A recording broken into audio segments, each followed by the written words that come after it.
ಇವತ್ತು ಅತ್ಯಂತ ಸಂತೋಷದಿಂದ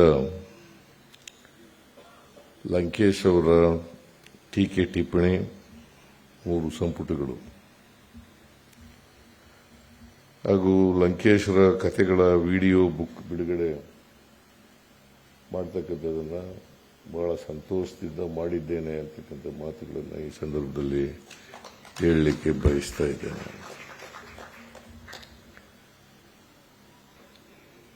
ಲಂಕೇಶ್ ಅವರು ಅಧ್ಯಾಪಕರಾಗಿ, ಸಾಹಿತಿಗಳಾಗಿ, ನಿರ್ದೇಶಕರಾಗಿ ಮತ್ತು ಪತ್ರಿಕೋದ್ಯಮ ಅದರ ಮುಖ್ಯಸ್ಥರಾಗಿ ತಮ್ಮದೇ ಆದಂಥ ಛಾಪನ್ನು ಈ ಕ್ಷೇತ್ರಗಳಲ್ಲಿ ಮೂಡಿಸಿದ್ದಾರೆ ಅಂತಕ್ಕಂಥ ಮಾತುಗಳನ್ನು ನಾವೆಲ್ಲರೂ ಕೂಡ ಒಪ್ಕೋಬೇಕಾಗ್ತದೆ.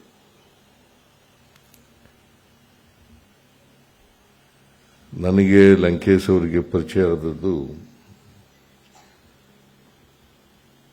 ಅಲ್ಲಿ ನಮ್ಮ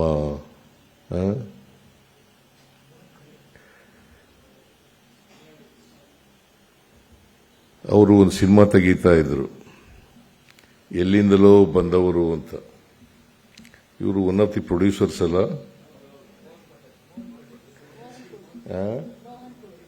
Mohan Kondaji one of the producers. Lankesh ಅವರು ನಿರ್ದೇಶಕರು. ಆಮೇಲೆ ಸುರೇಶ್ ಹೆಬ್ಳಿಕರ್ ಅವರು ಹೀರೋ. ಆ ಸಿನಿಮಾ ನಮ್ಮೂರಿನ ಪಕ್ಕದೂರಿನಲ್ಲಿ ಕುಪ್ಪೇಗಾಲದಲ್ಲಿ ಮಾಡ್ತಾ ಇದ್ರು.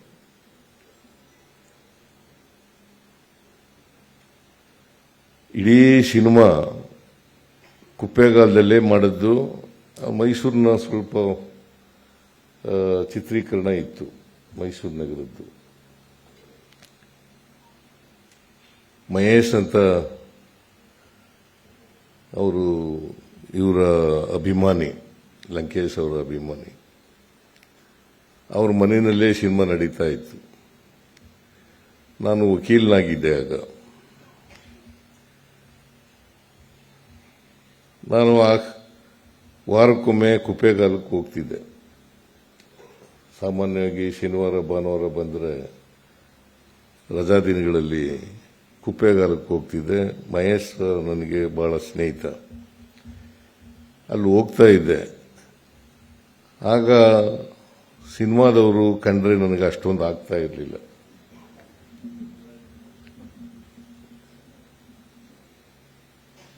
ಲಂಕೇಶ್ ಅವರು ಕೂಡ ಗೊಣಗ್ತಾ ಇದ್ರು ಅಲ್ವಾ ಮೋಹನ್ ಕೊಂಡಜಿ? ಗೊಣಗ್ತಾ ಇದ್ರು. ನಾನು ಅವರನ್ನ ಹಿಂದ್ಗಡೆ ಟೀಕೆ ಮಾಡ್ತಿದ್ದೆ. ಆಮೇಲೆ ಆಗ ಪರಿಚಯ ಆಯಿತು, ನನಗೂ ಅವ್ರಿಗೂ ಪರಿಚಯ ಆಯಿತು. ಮಹೇಶ ನನಗೆ ಲಂಕೇಶ್ ಅವರಿಗೆ ಪರಿಚಯ ಮಾಡಿಸ್ತು. ಅಲ್ಲಿಂದ ಅವರ ಅಭಿಮಾನಿನೇ ಆಗ್ಬಿಟ್ಟೆ ನಾನು.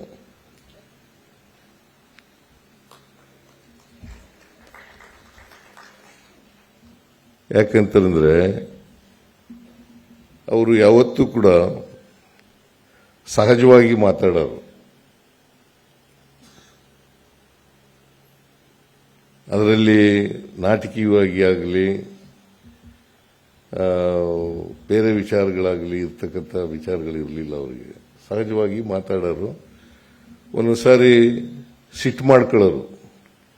ಕೆಲವು ವಿಚಾರಗಳನ್ನು ಮಾತಾಡುವಾಗ ಸಿಟ್ಟು ಮಾಡ್ಕೊಳ್ಳೋರು.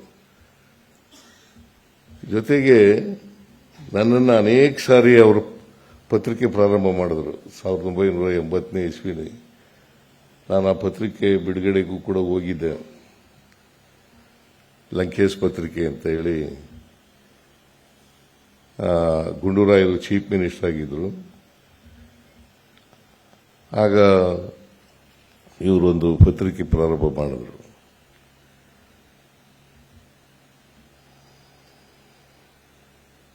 ಆ ಸಂದರ್ಭದಲ್ಲಿ ನಾನು ಪತ್ರಿಕೆ ಪ್ರಾರಂಭ ಮಾಡಿದಾಗ ಅವ್ರ ಕಚೇರಿ ಇತ್ತಲ್ಲ, ಕಚೇರಿಗೆ ನಾನು ಇಲ್ಲಿ ಅಸೆಂಬ್ಲಿ ನಡೆಯುವಾಗೆಲ್ಲ ಹೋಗುವೆ. ಅಸೆಂಬ್ಲಿ ನಡೆಯುವಾಗ ವಾರಕ್ಕೊಂದಿನ ಹೋಗುವೆ. ಅಲ್ಲಿ ಅನೇಕ ವಿಚಾರಗಳನ್ನು ಚರ್ಚೆ ಮಾಡೋರು. ಒಂದು ರೀತಿ ಅವರು ಅನೇಕ ಬಹುಮುಖ ಪ್ರತಿಭೆ ಅಂತ ಹೇಳಬಹುದು. ಅನೇಕ ವಿಚಾರಗಳಲ್ಲಿ ನಮ್ಮನ್ನು ಜಾಗೃತಿಗೊಳಿಸ್ತಕ್ಕಂಥ ಕೆಲಸವನ್ನು ಮಾಡ್ತಾ ಇದ್ರು. ನನಗೆ ಒಂದ್ಸಾರಿ ನನ್ನನ್ನು ಹೊಗಳೂ ಬರೆದಿದ್ದಾರೆ, ತೆಗಳೂ ಬರೆದಿದ್ದಾರೆ. ಒಂದ್ಸಾರಿ 1985ನೇ ಇಸ್ವಿ ಅಂತ ಅನಿಸುತ್ತೆ, ಪಾರ್ಲಿಮೆಂಟ್ ಎಲೆಕ್ಷನ್. ಶ್ರೀಕಂಠ ದತ್ತ ಬಿಜೆಪಿ ಕ್ಯಾಂಡಿಡೇಟು, ಅಲ್ಲ ಕಾಂಗ್ರೆಸ್ ಕ್ಯಾಂಡಿಡೇಟು, ಶ್ರೀಕಂಠ ದತ್ತ ಕಾಂಗ್ರೆಸ್ ಕ್ಯಾಂಡಿಡೇಟು. ನಾನು ಅವ್ರ ವಿರುದ್ಧ ಕಂಟೆಸ್ಟ್ ಮಾಡಬೇಕು ಅಂತ ಹೇಳಿ ಲಂಕೇಶ್ ಅವರು ನನಗೆ ಹೇಳಿದ್ರು. ನಾನು ಹೇಳಿದೆ, ನಾನು ಶಾಸಕನಾಗಿದ್ದೀನಿ, ಮತ್ತೆ ಎಲೆಕ್ಷನ್ ಬರ್ತದೆ, ಅಸೆಂಬ್ಲಿ ಎಲೆಕ್ಷನ್ ಬರ್ತದೆ, ನಾನು ಮತ್ತೆ ಅಸೆಂಬ್ಲಿ ನಿಂತ್ಕೋಬೇಕು ಅಂದ್ಕೊಂಡಿದ್ದೀನಿ. ಅಷ್ಟೇ ಮಂತ್ರಿ ಆಗಿಬಿಟ್ಟಿದೆ ನಾನು. ನೀನೇ ಕಂಟೆಸ್ಟ್ ಮಾಡಬೇಕು ಅಂತ ಹೇಳಿದ್ರು ನನಗೆ. ಆಮೇಲೆ ನಾನು ಹೂ ಅನ್ಕೊಂಡು ಹೋದೆ. ಆಮೇಲೆ ಕಂಟೆಸ್ಟ್ ಮಾಡಲಿಲ್ಲ. ಲಂಕೇಶ್ ಪತ್ರಿಕೆಯಲ್ಲಿ ಬರೆದ್ಬಿಟ್ರು, ಇಸ್ಪೀಟ್ ಗುಲಾಮ ಮಾಡಿದ ಮೋಸ.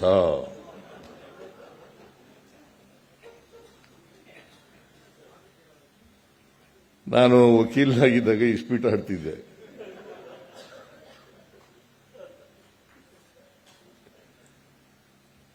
ಅವರು ಅದಕ್ಕೆ ಅದನ್ನು ತಿಳ್ಕೊಂಡಿದ್ರು ಅನ್ನೋ ಕಾಣಿಸುತ್ತೆ. ಮಹೇಶ್ನೇ ಹೇಳಿರ್ಬೋದು, ಅಥವಾ ಇವ್ರಿಗೆ ಗೊತ್ತಾಗಿರ್ಬೋದು. ಬಹಳ ದಿನ ಎಲ್ಲಿಂದಲೂ ಬಂದವರು ಸಿನಿಮಾ ಮಾಡ್ತಾ ಇದ್ರು, ಹಾಗಾಗಿ ಡೈರೆಕ್ಟರ್ ಆಗಿದ್ರಲ್ಲ, ತಿಳ್ಕೊಂಡಿರ್ಬೇಕು ಅನ್ನೋ ಕಾಣಿಸುತ್ತೆ. ನಾವು ಶನಿವಾರ ಭಾನುವಾರ ಬಂದಾಗ ಕಾರ್ಡ್ಸ್ ಆಡ್ತಾ ಇದ್ದು ಅಲ್ಲಿ ಬಾರ್ ಅಸೋಸಿಯೇಷನ್ನಲ್ಲಿ. ಅಂದರೆ ಸಾಯಂಕಾಲದ ವೇಳೆ ಕೋರ್ಟ್ ಅವಧಿ ಮುಗಿದ ಮೇಲೆ ಕಾರ್ಡ್ಸ್ ಆಡ್ತಾ ಇದ್ದು. ಯಾಕೆ ನನಗೆ ಹೇಳೋದು ಬರೋದು ಅಂತಂದ್ರೆ, ನನಗೆ ಮಹಾರಾಜನ ಮೇಲೆ ನಿಂತ್ಕೊಳ್ಳೇಬೇಕು. ನೀನು ಕುರುಬರ ಜಾತಿಯಲ್ಲಿ ಹುಟ್ಟಿದ್ಯಾ, ಸಾಮಾನ್ಯ ಕುಟುಂಬದಿಂದ ಬಂದಿದ್ಯಾ, ನೀನು ನಿಲ್ಲೇಬೇಕು ಅಂತ ಹೇಳಿ ನನಗೆ ಹೇಳಿದ್ರು. ಹಾಗಾಗಿ ನಾನು ಹೂ ಅಂತ ಅಂದಿದ್ದೆ. ಆಮೇಲೆ ನಿಂತ್ಕೊಳ್ಳಲಿಲ್ಲ. ಶಾಂತಮೂರ್ತಿ ನಿಂತ್ಕೊಂಡಿದ್ರು ಲೋಕಸಭೆಗೆ. ಸೋತ್ರು ಅಂತ ಇಟ್ಕೋಣ, ನಾನು ಸೋಲ್ತಿದ್ದೆ.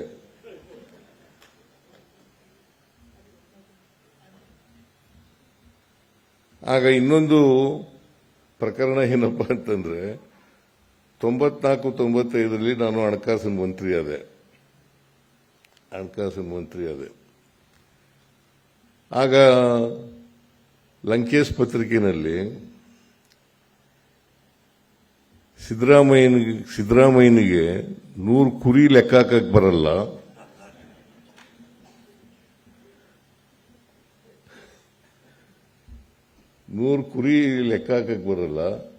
ಇವರು ಈ ರಾಜ್ಯದ ಹಣಕಾಸಿನ ಲೆಕ್ಕ ಹೆಂಗ ಹಾಕ್ತಾರೆ ಅಂತ ಹೇಳಿ ಬರೆದ್ಬಿಟ್ರು. ನಾನು ಹಣಕಾಸಿನ ಮಂತ್ರಿ ಆಗಬೇಕು ಅಂತ ಅನ್ಕೊಂಡಿರ್ಲಿಲ್ಲ. ದೇವೇಗೌಡರು ನನಗೆ ಒತ್ತಾಯ ಮಾಡಿ ಹಣಕಾಸಿನ ಮಂತ್ರಿ ಮಾಡಿದ್ರು. ಸೊ ಇದನ್ನೇ ಚಾಲೆಂಜ್ ಆಗಿ ತಗೊಂಡೆ ನಾನು. ಈ ಲಂಕೇಶ್ ಪತ್ರಿಕೆಯಲ್ಲಿ ಇತ್ತಲ್ಲ, 100 ಕುರಿ ಲೆಕ್ಕ ಹಾಕಕ್ಕೆ ಬರಲ್ಲ, ಬಹುಶಃ 100 ಕುರಿ ಲೆಕ್ಕ ಹಾಕಕ್ಕೆ ಬರಲ್ಲ ಅಂತ ನಾವು ಕುರುಬ್ರವನು ಅಂತ ಕಾರಣಕ್ಕೋಸ್ಕರ ಬರೆದಿರಬೇಕು ಅಂತ ಅನ್ಕೊಂಡಿದ್ದೀನಿ ನಾನು.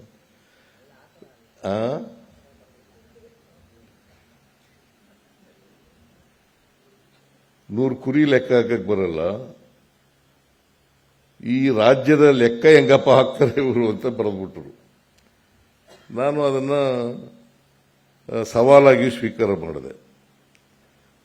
ಸವಾಲಾಗಿ ಸ್ವೀಕಾರ ಮಾಡಿ ಆಮೇಲೆ ಮೊದಲನೇ ಬಜೆಟ್ ಅನ್ನು ಮಂಡಿಸಿದೆ. ಬಹಳ ಕಷ್ಟಪಟ್ಟು ಎಲ್ಲ ಅರ್ಥಶಾಸ್ತ್ರಜ್ಞರ ಜೊತೆ ಚರ್ಚೆ ಮಾಡಿ ಮೊದಲನೇ ಬಜೆಟ್ ಮಂಡಿಸಿದೆ. ಆಮೇಲೆ ನಾನು ಹೋಗ್ಲಿ ಒಂದು ಪತ್ ಬರೆದರು ಲಂಕೇಶ್ ಅವರು. ಸೊ ಇದು ಅಂದ್ರೆ ಅವರು ಯಾರನ್ನು ಸಹಿಸ್ಕೊತಾ ಇರಲಿಲ್ಲ ಅಂತಕ್ಕಂಥ ಸತ್ಯವನ್ನ ಎತ್ತಿಡಿತಕ್ಕಂಥ ಪ್ರಯತ್ನವನ್ನ ಮಾಡ್ತಾ ಇದ್ರು. ಅವ್ರಿಗೆ ಏನು ಅನ್ಸುತ್ತೆ ಅದನ್ನು ಬರೀತಕ್ಕಂಥ ಪ್ರಯತ್ನವನ್ನು ಮಾಡ್ತಾ ಇದ್ರು. ನಿರ್ಭೀತ, ನಿಷ್ಪಕ್ಷಪಾತ, ವಿಶ್ವಾಸಾರ್ಹ ಸುದ್ದಿಗಳಿಗೆ ಮತ್ತೊಂದು ಹೆಸರಾಗಿರುವಂತ ನ್ಯೂಸ್ 18 ಕನ್ನಡ ಈಗ ಆಪ್ನಲ್ಲೂ ಲಭ್ಯವಿದೆ. ದಯವಿಟ್ಟು ಇಲ್ಲಿರುವ QR ಕೋಡ್ ಅನ್ನ ಸ್ಕ್ಯಾನ್ ಮಾಡಿಕೊಂಡು ಆಪ್ ಅನ್ನ ಡೌನ್ಲೋಡ್ ಮಾಡೋದಕ್ಕೆ ಮರಿಬೇಡಿ. ನಿಮ್ಮ ಬೆಂಬಲ ಹೀಗೆ ಸದಾ ನಮ್ಮೊಂದಿಗಿರಲಿ. ಧನ್ಯವಾದ.